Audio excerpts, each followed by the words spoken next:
We're here at the Paris Air Show with Chet Fuller from Bombardier Aerospace. Good morning, Chet. How's the show going for you so far, and what do you think of the wonderful rain here in Paris? Well, throughout this interview, all you're going to hear is the thunder and lightning. It's the first day of the show, Monday morning. It rained a ton. Rain, hail, the whole 9 yards. But then it cleared up nice. And then this morning, I think it's going to rain most of the day. It looks like so. Apart from the rain, the show's been great. We have the C-Series Pavilion here with us. We brought a Air Baltic Q400 with us, and we also brought a Garuda CRJ 1000. So we've got great airplanes on display. The traffic through the C-Series Pavilion has been wonderful. We've got the mock-up in the pavilion. And so it's been a great show for us. That's good. How was the excitement level with the C-Series first flight approaching rapidly, and will we see that on time by the end of the month? Well, it's going to fly in June, right? And right now, almost all of the actual testing is either done or nearly complete, and then there's a certain amount of paperwork involved in completing and clearing all of the flight documents, and then Transport Canada has to give you the safer flight, and so it's just a ton of work. We've got people working every single day. And they have been working every single day, but the airplane's really coming together well. Everyone is so excited. Our suppliers, us, our customers, and it's going to be a great day when it flies. That's great. How's the level of interest been from potential customers in the airplane? There's the rain. The interest has been phenomenal. So we're so close to flying. And we'll fly a dozen flights or so, and we'll have pretty good data. We'll have a pretty good idea what the airplane's going to do on SFC, drag count, L/D. And when we get that data, then each month, about every month, it's not quite every month, but about every month, we'll put the next flight test vehicle online. So right behind flight test vehicle, FDV1, is FDV2, FDV3, 4, 5. And we'll have 5 flight test vehicles flying by the end of the year.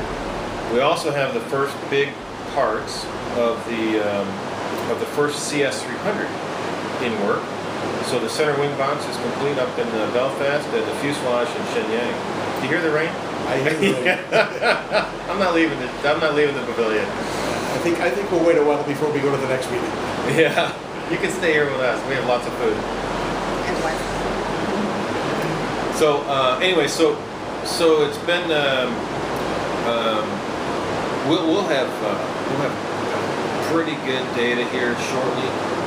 2 or 3 airplanes online by September, and then you'll know if you have one airplane that's a little bit of an anomaly or a set of engines, or you'll know if you have consistent data all the way through, and then it's a really good time for us to present that data as part of the value equation to the customer. So there's no longer a paper airplane. That's true, and I think there's been somewhat of a wait-and-see attitude among customers, from what I understand, that we want to see if these promised 15% improvements in economics are real. And do you find that as well? Are people waiting for this first flight to really truly place orders? I think they're actually more comfortable about the economics than they are about program. And the program execution, the overhang of 787 and the A380 program execution is incredible. It's palpable. You can feel it. It's in every discussion with every senior leadership of every airline. I think it's a fact that most airline board members are not aviation professionals; they're business people, or owners, or governments, and it's hard to explain why we're not going to have the same experience as, the biggest and best in the business, right? The big old Boeing and big old Airbus. So, our whole issue is say-do ratio. We're going to try to execute on what we promise and deliver on what we promise and exceed expectations, and do our level best to stay stay on schedule, stay on track. So to some degree, it's not if you build it, we will come. It's when you build it, we will come. It really is. I mean, there really is a piece of that. You know, so I was sitting with one of our customers, he's a current customer, CEO. He says, okay, so, you know, I took my A380s last year. They were, whatever, 4 years late. He says, my 787s aren't going to arrive till next year. They'll be 5 years late. Now, Chet, how am I going to take another new aircraft program to my board? I mean, it's a good question. I didn't have a good answer. I said, be brave. Take the C series. but look, the reality is that's where we are. So, you know, we have with firm and conditional purchase agreements, we have slightly over 200 airplanes. And with our purchase rights and options on those agreements, we have another 200 and plus airplanes. So it's right over, just over 400 airplanes on firm conditional purchase rights and options. And then we always have 40 or so deals in the pipeline. We're always working the 5 or 6 closest deals. And so, you know, we're going to continue to close deals, especially as customers continue to see the value equation. And it's a very, very strong and compelling value equation. I know you've set a goal for 300 firm orders by the time the aircraft enters service. Does that look like that's going to happen? Absolutely. I don't see an issue with that at all. Right? And so remember, everyone needs to be reminded that the last all-new single aisle is 26 years ago. 26 years ago. So, you know, if you're making 40 aircraft a month, you have to sell 40 aircraft a month. If the first 3 years of your skyline as you ramp production rate is, you know, slightly over 200 airplanes, 200 to 220 airplanes, we're essentially sold out 14, 15, 16. We have a few airplanes here and there.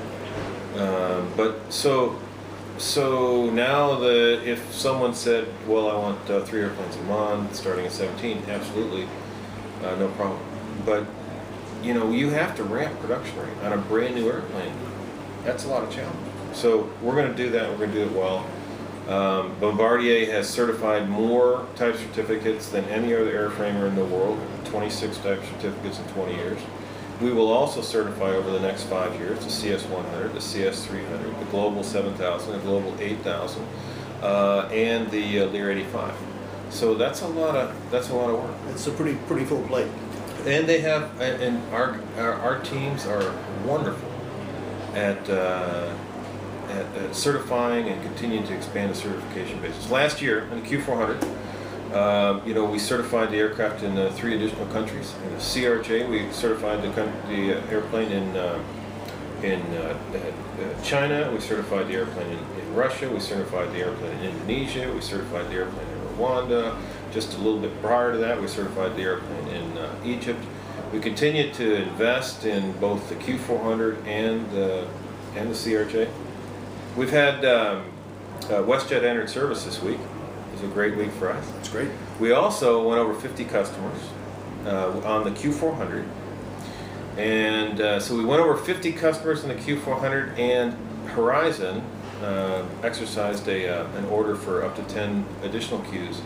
That will put them over 50 airplanes. So our largest customer now has over 50 airplanes. And if they take all 10, ultimately, when they take all 10, they'll have almost 60 airplanes. So that's quite a large queue operation, so we're really pleased.